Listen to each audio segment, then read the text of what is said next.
Un spectacol total aici pe Bobana Ring. Repet încă o dată ordinea în care vor pleca oamenii prezenți în cadrul acestei clase. Pole position pentru Marian Țene, audiul negru cu alb, Gabriel Marin de pe poziția secundă cu tăteul alb cu roșu. De pe poziția 3-a îl vom avea alături de noi pe grilă pe Răzvan Căldăraru cu A3-ul negru. De pe poziția 4-a este Lucian Ispas cu A4-ul alb cu roșu, iar de pe poziția 5-a, pentru a completa această grilă, îl vom avea prezent alături de noi pe Gabriel Ungureanu. Haideți să vedem cine va avea parte de întâietate în finala celor mai puternice mașini din campionatul național de rallycross.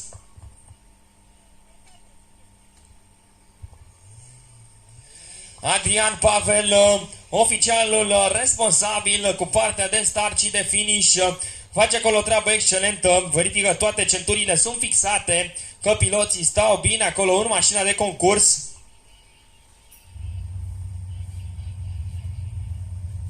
Și suntem pregătiți de start, primim informarea oficială, liber startul la H4 și suntem pregătiți cu toții de unul din cele mai fierbinți momente ale acestui weekend.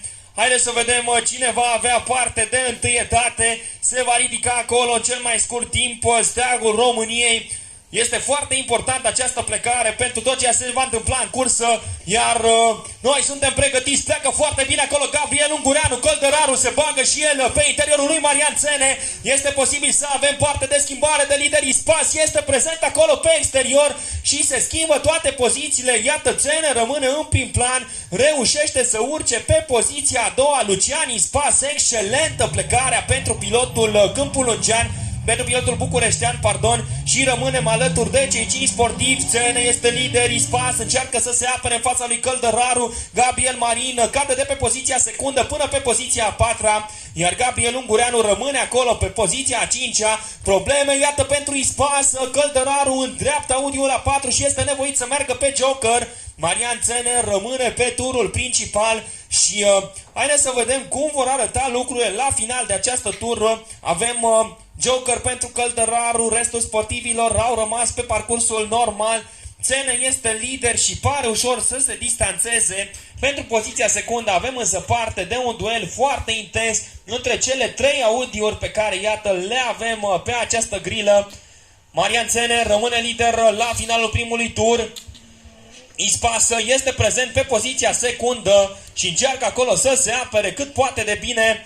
Căldăraru a pierdut o poziție prin jokerul său, iar Gabriel Marin a urcat pe poziția a 3-a, iar noi revenim cu cele 3 mașini foarte, foarte spectaculoase. Larg acolo Ispas, nu reușește însă să profite Marin de acea scurtă greșeală. Revine Lucian în spatele lui Marian Țene, iar lucrurile se joacă însă când vine vorba de această finală.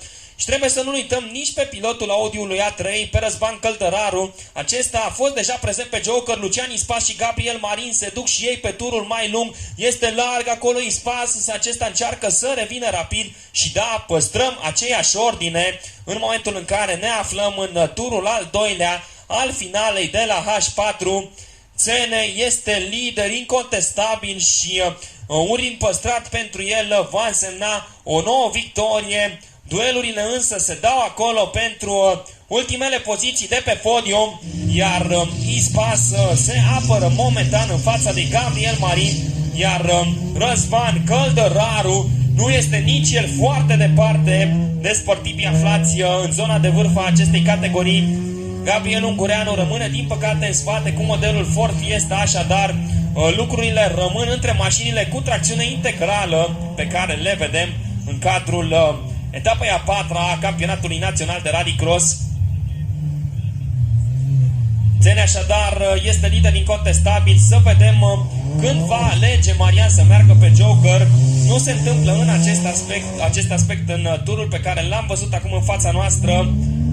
Căldăraru se apropie și el din ce în ce mai mult de Gabriel Marin, care iată a avut acolo parte de o scurtă problemă, dar a reușit să revină fără să piardă prea mult timp.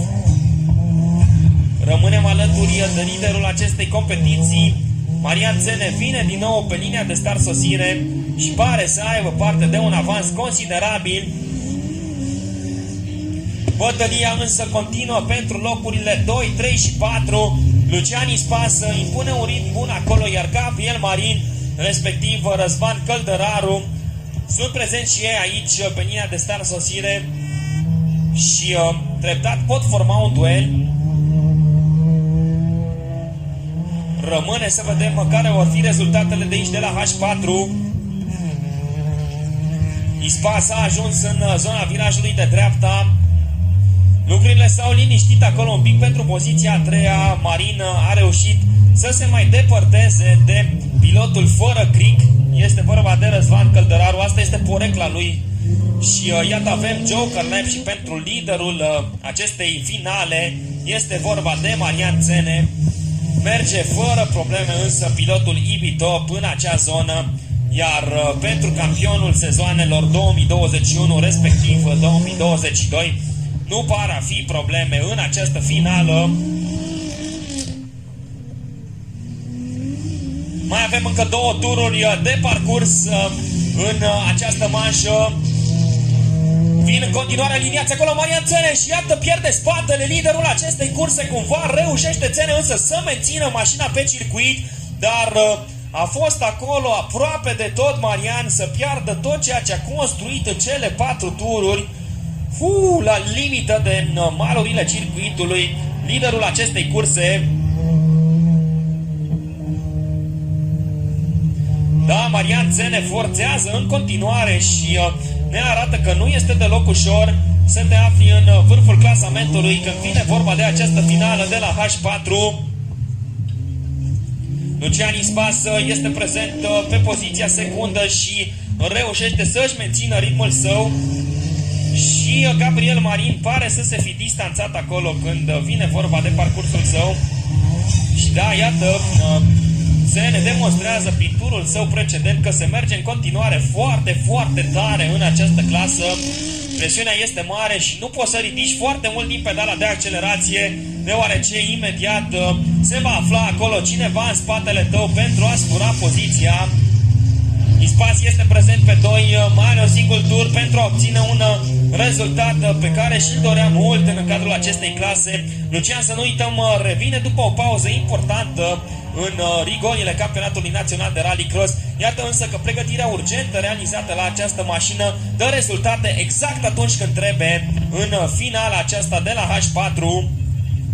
Iar noi rămânem alături de același Marian Țene în prim plan când vine vorba de categoria regină a campionatului național de rallycross. Am avut parte de un weekend impecabil pentru sportivul clasei H4. Rămânem, iată, alături de Marian Țene și cu siguranță vom avea parte de victorie pentru unul din greii rallycross-ului. Dragi prieteni ai sportului cu motor, haideți să-l primim cu aplauze pe câștigătorul de la H4.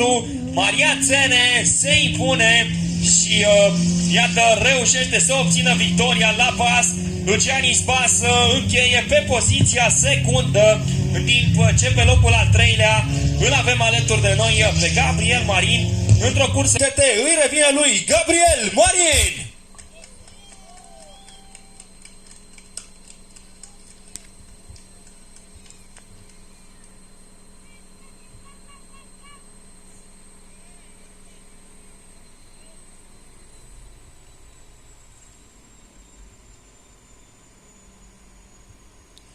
Poziția secundă la revenirea în campionatul de rallycross este obținută de către Lucian Ispas!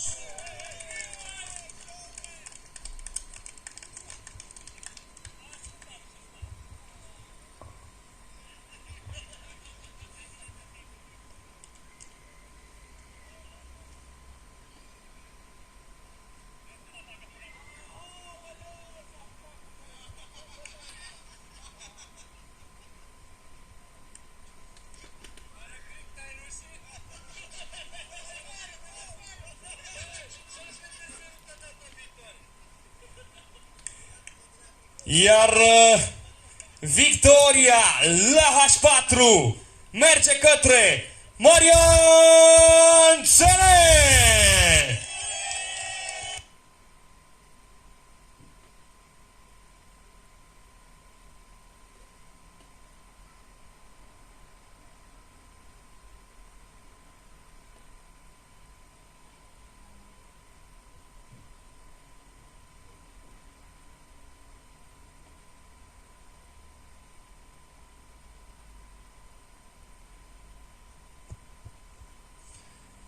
Aici sunt două variante, e un podium mai complet, dar ne apărăm și de șampanie cu ocazia asta. Dar o clasă frumoasă și o finală foarte, foarte frumoasă aici la H4.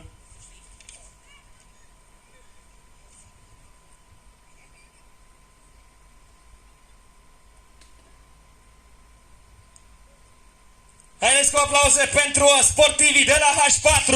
Marian Țene, câștigător, poziția secundă pentru Lucian Ispas. Pe 3 îl avem pe Gabriel Marin, iar alături de noi sunt și Răzvan Căldăraru, Gabriel Ungureanu și Petre Costache.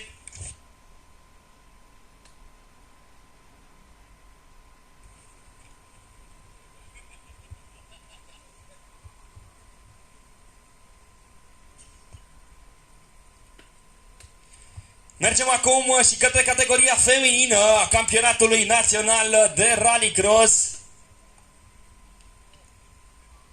Victoria, dar bineînțeles cu succesul obținut pe circuit, merge către Procar Racing Team, echipa în care au punctat Mihai Bărbecaru, Marian Țene și Lucian Ispas.